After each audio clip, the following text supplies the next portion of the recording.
Ken is in Stockport. Let's just get your first game memory, Ken. First game I ever saw, yes. Rather a long time ago, gentlemen, and good evening to you all. Good evening. October 1934. Wow.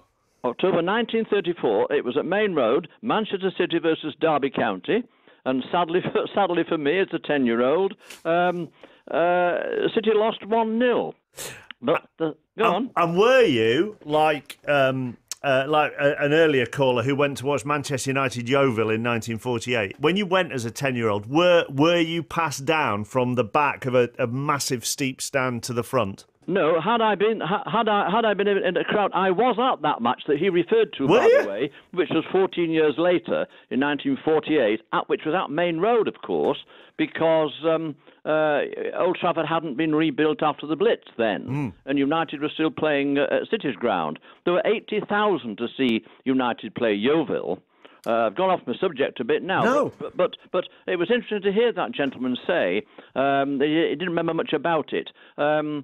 Interesting thing was that 5 of those 8 goals were scored by the great Jack Rowley, centre forward, and he was a super centre forward. He was indeed. But the interesting thing was that they were not Yeovil Town in those days. They were Yeovil and Petters United. Were they? Now there's the thing.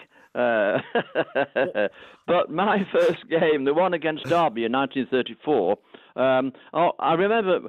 We lost 1-0, but I didn't understand as a youngster. I didn't understand the offside law, and we scored what I thought was a magnificent goal, and I hadn't realised it was disallowed for offside. Didn't sort of watch them go back for any kind of a restart, and I came away from the ground and talking to my dad. I said, "Well, it wasn't a bad draw, was it, Dad?" Oh, he said, "I'm sorry, that thing was offside." But our captain that day was a wonderful centre-half and captaining Sammy Cowan, who some of you older listeners may remember. He played that match with a black eye patch on. And Derby had a very, very fine centre-forward called Jack Bowers. And you people from Derby listening will remember that name, I have no doubt. But I'm afraid that Cowan had Bowers in his pocket, even with one eye. He played with an eye patch? I beg pardon? He played with an eye patch? Played with the black eye patch on, did Cowan, yes. And there you are. As a half-back line, of course, was Busby, Cowan and Bray. It was Matt Busby at right half. Yeah. Oh, wow.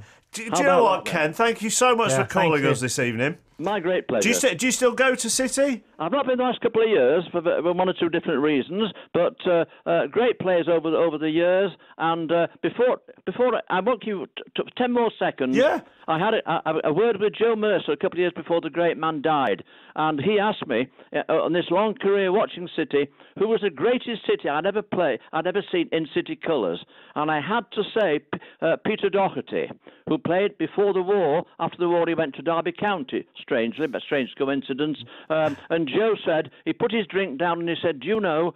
He said, "I've seen them all or played against them. Pele, best, you name it." He said, "The man you've mentioned is the greatest player I've ever seen in anyone's colours." So Joe Mercer agreed with you? Oh, he said, "Who's the best player in City colours?" Yeah. He said, "That's the best player I've ever seen in anyone's colours." Peter Doherty, what a player. Thank you for educating us and everybody listening, Ken. I hope I did. Thank you, Ken. You ring us back sometime. I will do. Keep my number. We will do. You take care. Good night. Thank you, Ken. Good night. Ken in Stockport. So we've worked out if he was 10 when he went there, 88. 88, Ken. This evening.